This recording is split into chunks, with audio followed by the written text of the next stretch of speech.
देखिए, भारत रत्न बाबा साहब भीमराव अंबेडकर जी का आज जन्मदिन है और भरतपुर से सांसद संजना जाटव जी आज सीकरी कस्बे में मौजूद हैं। जानने की कोशिश करते हैं। मैडम, जिले भर में आज आपका कार्यक्रम रहा। पूरे ही लोकसभा भरतपुर में और तीनों ही जिले में अच्छे कार्यक्रम हुए। मैं पूरे पहले तरफ से अपनी तरफ से एक बाबा साहब की जो जन्म जयंती के 135वीं के मैं पूरे देश और प्रदेश को और पूरे इलाके को बहुत बहुत शुभकामनाएं देती हूँ, बधाई देती हूँ, क्योंकि चारों तरफ बहुत उत्साह था। बाबा साहब के जो विचार थे सभी ने आगे के लिए भविष्य की प्रेरणा देते हुए कि उनको हम आगे बढ़ाएं। उनके विचारों को उन्होंने जिस तरीके से हम दलित, शोषित, पीड़ित, वंचित लोगों को आगे बढ़ाने का काम किया है। आज पहले जमाने में कोई अपनी बात नहीं रख सकता, तो आज की तारीख में सभी लोग अपने मुखरों के बात रख सकते हैं। ये बाबा साहब की देन है, इसको हम विरासत को आगे बढ़ाएंगे। शाम के 7 बज रहे हैं। जो महिलाएं हैं सुबह से आपका वेट कर रही हैं। बाबा साहब की जयंती है, उसका भी इंतजार था, लेकिन आपका भी बहुत इंतजार था। उन महिलाओं के लिए क्या कहेंगे? मैं हमारी महिला शक्ति के लिए बहुत बहुत धन्यवाद देना चाहती हूँ कि एक नारी शक्ति के दूसरी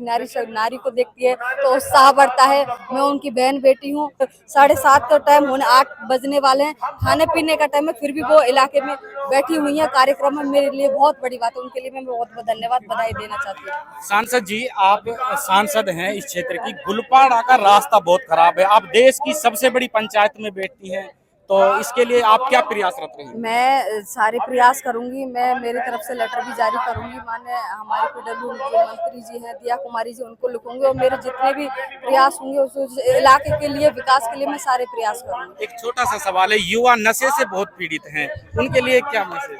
देखो, मैं युवाओं के लिए तो इतना कहना चाहूंगी कि नशा मुक्त है, उनको छोड़कर वो पढ़ाई पे ज्यादा से ज्यादा पढ़ाई पे ध्यान दें, क्योंकि इलाके से इन चीजों से कुछ नहीं होता। आने वाली पीढ़ियों से है कि बाबा साहब ने भी कहा था, शिक्षा वह शेरनी का दूध है, जो पिएगा वही दाढ़ेगा। तो शिक्षा पर ज्यादा से ज्यादा हमारे युवाओं को ध्यान देना चाहिए और आने वाले में जो नशा मुक्त है उसको बंद करना चाहिए।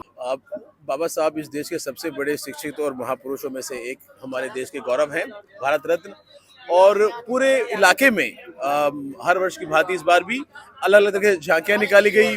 जहां जहां भी प्रतिमाएं हैं वहां पे सुबह से ही माल्यार्पण किया जा रहा है और लोगों को एक संदेश, एक उनसे प्रेरणा लेने के लिए लोगों को प्रोत्साहित किया जा रहा है कि उनके संघर्ष से, उसके जीवन से, उनकी जो उनकी अचीवमेंट्स है उनसे हम सब लोग सीखें और आने वाले वक्त में अपने अधिकारों को लेकर हम लोग शिक्षित रहे और आगे बढ़े।